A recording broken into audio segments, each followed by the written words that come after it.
A Bíblia diz o seguinte, João 10:16 também tem outras ovelhas que não são deste aprisco, esses também devo trazer, e eles ouvirão a minha voz, e haverá um rebanho e um pastor. A Torre de Vigia, autoproclamadas Testemunhas de Jeová, diz o seguinte sobre este texto, Sentinela 2002. 1 de fevereiro. Página 21. Parágrafo 9. Recebeu o Espírito da Verdade? 9. Em vista do número limitado de cristãos chamados para constituir o Israel espiritual, Jesus chamou-os de pequeno rebanho. Eles são admitidos no aprisco do novo pacto, em contraste com os inúmeros das outras ovelhas, sobre os quais Jesus disse que também teria de reunir. Lucas 12:32. João 10:16. Os que são das outras ovelhas, no tempo do fim, constituem a grande multidão destinada a sobreviver à grande tribulação, com a perspectiva de viver para sempre numa terra paradísica. É destacado nesta revista, que eles dizem que as outras ovelhas serão reunidas no tempo do fim. Vamos ver o que mais eles dizem em outros posts. Sentinela 2008. 15 de janeiro. Página 25. Parágrafo 13y4. Contados dignos de ser guiados a fontes de águas da vida. 3 membros dessa grande multidão estão entre aqueles a quem Jesus se referiu como suas outras ovelhas. João 10:16. Eles têm a esperança de viver para sempre numa terra paradísica. 4. Além disso, visto que Deus encara como justos os da crescente grande multidão de outras ovelhas, eles podem esperar sobreviver à destruição deste sistema mundial na grande tribulação. Sentinela 2001. 15 de maio, página 14. Eis a grande multidão. Desde o tempo do apóstolo João até os nossos dias, os cristãos haviam ficado intrigados quanto à identidade da grande multidão. Os estudantes da Bíblia achavam que a grande multidão era uma classe celestial secundária, um grupo que tinha conhecimento da verdade bíblica, mas fazia pouco para divulgá-la. No entanto, havia certos associados com os cristãos ungidos que se tornaram muito zelosos na pregação. Eles não tinham nenhuma aspiração de ir para o céu. Deveras, a sua esperança estava em harmonia com o discurso público. Milhões que agora vivem jamais morrerão, apresentado pelos do Povo de Jeová de 1918 a 1922. Essas pessoas seriam abençoadas com a vida eterna na terra. A Sentinela de 15 de outubro de 1923, em inglês, considerou a parábola de Jesus sobre as ovelhas e os cabritos, e disse: as ovelhas representam todos os povos das nações, não gerados pelo Espírito, mas tendendo para a justiça, que mentalmente reconhecem a Jesus Cristo como Senhor, e que aguardam e esperam um tempo melhor sob o reinado dele. Mateus 25:31 a 46. No ano de 1931, o livro Vindicação, volume 1, em inglês, considerou o capítulo 9 de Ezequiel e identificou esses marcados na testa para serem preservados no fim do mundo como as ovelhas da parábola de Jesus. Vindication, volume 3, publicado em inglês em 1932, descreveu a atitude reta de coração do homem não israelita, Jonadab, que entrou no carro de guerra do rei ungido de Israel, Jeú, e o acompanhou para ver o zelo dele na execução dos adoradores falsos. 2 Reis 10:15 a 28, o livro disse, Jonadab representava ou prefigurava aquela classe de pessoas agora na terra, que, estão em desacordo com a organização de Satanás, tomam sua posição do lado da justiça e são aquelas que o Senhor preservará durante o tempo do Armagedon, levando-as através daquela dificuldade e dando-lhes vida eterna na terra. Estas constituem a classe das ovelhas. Em 1934, a Sentinela, em inglês, esclareceu que os cristãos que têm esperança terrestre deviam dedicar-se a Jeová e ser batizados. A luz a respeito desta classe terrestre estava deveras brilhando cada vez mais. O entendimento de Revelação 7:9 a 17 estava para brilhar cada vez mais. Salmo 97:11. A Sentinela havia expressado a esperança de que o congresso programado para 30 de maio a 3 de junho de 1935, em Washington, seria de verdadeiro consolo e benefício para os retratados por Jonadab. E mostrou ser assim. Num emocionante discurso sobre a grande multidão, proferido para os 20.000 congressistas, J.F. Rutherford apresentou prova bíblica de que as atuais outras ovelhas são os mesmos que os da grande multidão de Revelação 7:9. João 10:16. No clímax deste discurso, o orador perguntou: será que todos que têm a esperança de viver para sempre na terra gostariam de ficar em pé? Quando uma grande parte da assistência se pôs de pé, Rutherford declarou: "Eis a grande multidão." Houve um silêncio, seguido por brados de alegria. No dia seguinte, 840 novas testemunhas de Jeová foram batizadas, a maioria delas professando ser da grande multidão. Antes de 1935, um crescente número dos que aceitavam a mensagem da Bíblia mostravam zelo na pregação das boas novas, manifestavam interesse em viver para sempre na terra paradísica. Não tinham desejo de ir para o céu, pois Deus não lhes dera a esperança de uma vida celestial.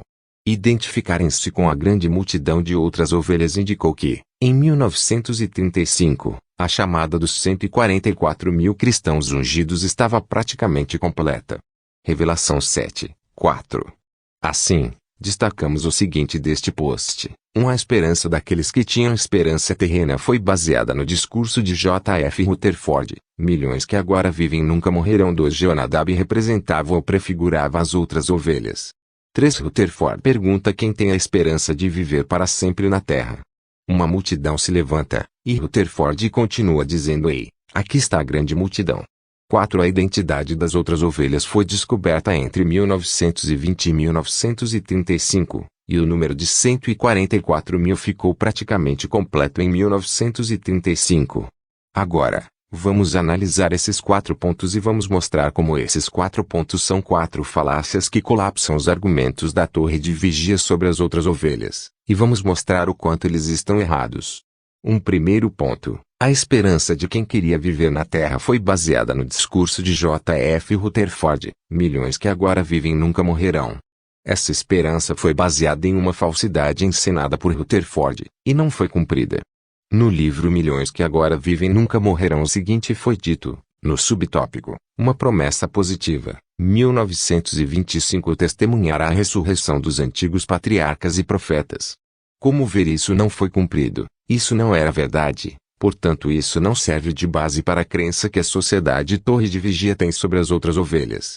2. Jonadab representava ou prefigurava as outras ovelhas. A Bíblia não diz que Jonadab representava ou prefigurava as outras ovelhas. Isso é algo que a torre de vigia inventou, baseado em tipos e antítipos. Mas vejamos o que ela mesma diz sobre tipos e antítipos. Sentinela 2015. 15 de março. Página 17. Parágrafo 1. Perguntas dos leitores. No passado, nossas publicações muitas vezes mencionavam tipos e antítipos, mas nos últimos anos raramente têm feito isso. Por quê? O livro Salvação, publicado em português em 1940, definiu desta forma tipo e antítipo. O tipo é a imagem ou representação de alguma coisa que vai acontecer em tempo futuro. O antítipo é a realidade da coisa da qual o tipo é a representação. O tipo pode ser propriamente chamado sombra, o antítipo, a realidade. Muitos anos atrás, nossas publicações afirmaram que homens e mulheres fiéis, como Débora, Eliú, Jefté, Jó, Raabe, Rebeca e vários outros, eram na verdade tipos, ou sombras, dos ungidos ou da grande multidão. Reverendo 7:9, por exemplo, pensava-se que Jefté, Jó e Rebeca representavam os ungidos, ao passo que Débora e Raabe simbolizavam a grande multidão. No entanto, em anos mais recentes, não temos feito comparações assim. Por que não? As próprias Escrituras mostram que algumas pessoas serviram como tipos de algo maior. Em Gálatas 4:21-31, o apóstolo Paulo menciona um drama simbólico que envolvia 2 mulheres. Agar, escrava de Abraão, representava ou correspondia a um Israel literal, que estava sujeito a Jeová por meio da lei mosaica. Mas Sara, a mulher livre, simbolizava a esposa de Deus, a parte celestial da sua organização. Paulo, na carta aos Hebreus, relaciona o rei sacerdote Melquisedeque a Jesus, destacando pontos em comum entre os dois. Além disso, Paulo compara Isaías e os filhos dele a Jesus e seus seguidores ungidos. Paulo escreveu sob inspiração: assim, nós aceitamos, sem questionar, o que ele disse sobre esses símbolos.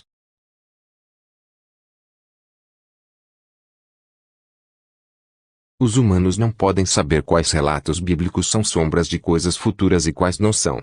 Qual é o melhor caminho a seguir? Quando as Escrituras dizem que uma pessoa, um acontecimento ou um objeto são tipos proféticos de outra coisa, nós aceitamos.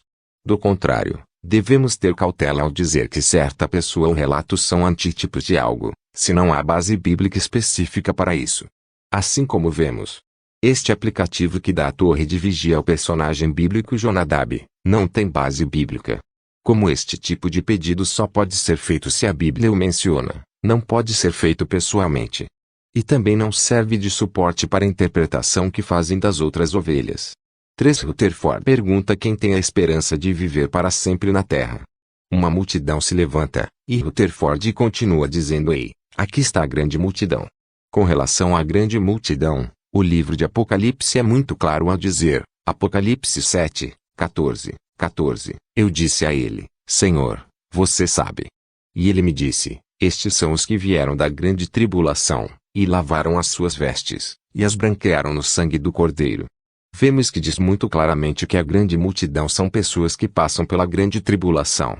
As pessoas referenciadas por Rutherford já estão mortas.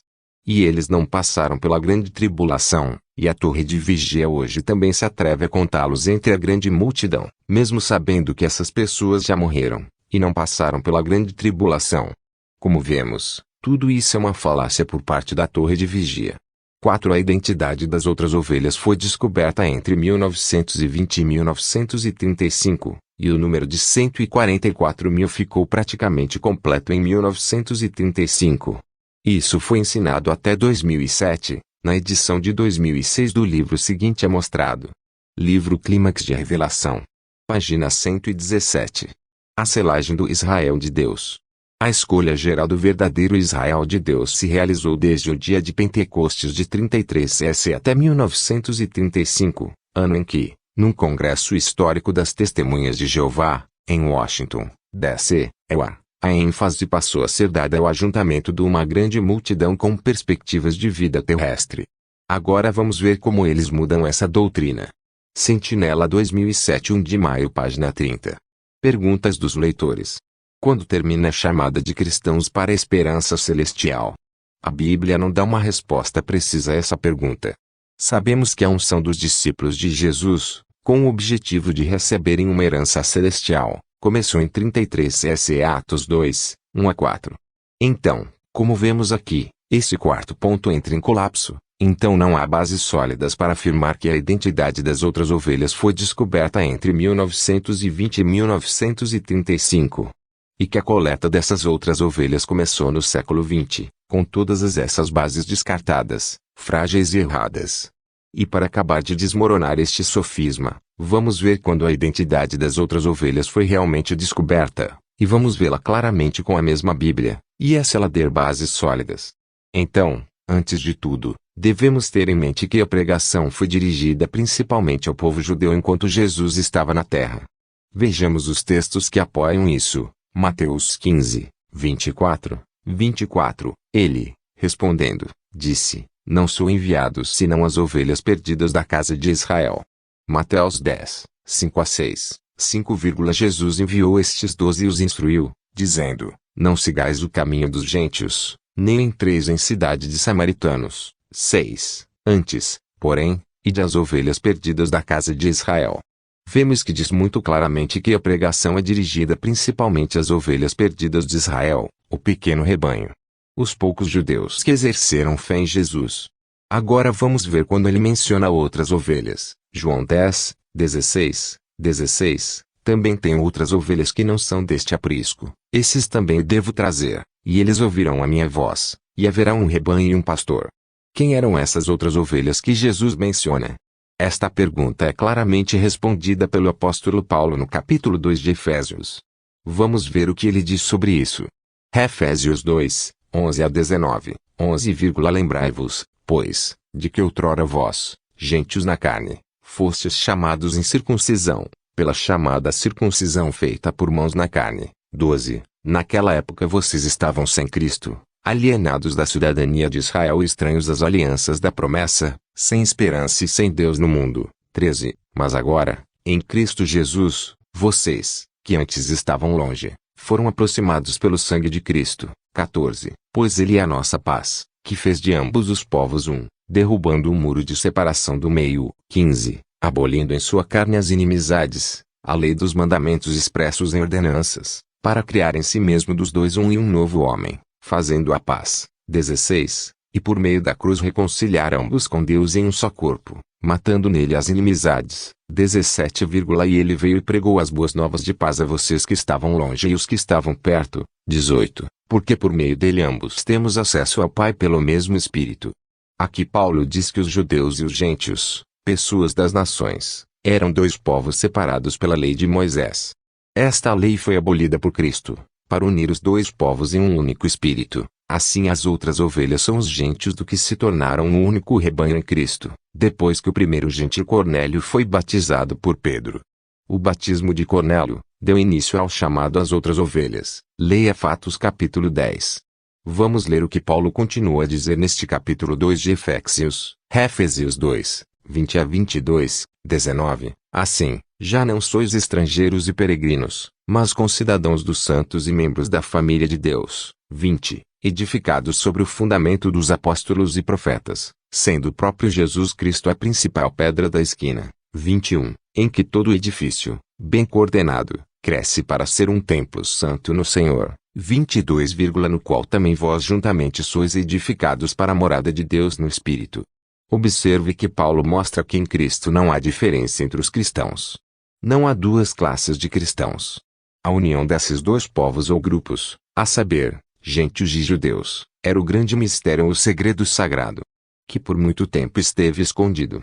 Efésios 3, 5 a 6. 5. Mistério que em outras gerações não foi dado a conhecer aos filhos dos homens, como agora é revelado aos seus santos apóstolos e profetas pelo Espírito. 6. Que os gentios são co-herdeiros e membros do mesmo corpo, e participantes da promessa em Cristo Jesus pelo Evangelho. Então vamos nos perguntar, para entender corretamente este conceito, existem dois tipos de cristãos de acordo com a sua esperança. Existem cristãos que não fazem parte do corpo de Cristo. A Bíblia responde, Efésios 4, 4 a 6, há um só corpo e um só Espírito, assim como há uma só esperança para a qual fostes chamados. 5 há um Senhor, uma fé e um batismo. 6 há um só Deus e Pai de todos, que está acima de todos e age por meio de todos e em todos. Portanto, não há base bíblica para sugerir que as outras ovelhas não pertençam à nova aliança. Porque, como vimos, esses são cristãos gentios, que têm a mesma oportunidade que os crentes judeus. Nenhum texto bíblico sugere que as outras ovelhas tenham uma esperança diferente das 144.000. Além disso, vimos que a identificação das outras ovelhas ocorreu depois que a nova aliança foi estendida aos povos das nações, logo após o sacrifício de Cristo no século I. Então a identidade das outras ovelhas foi descoberta no século I, e não no século XX entre 1920 e 1935 como a Torre de Vigia afirma erroneamente.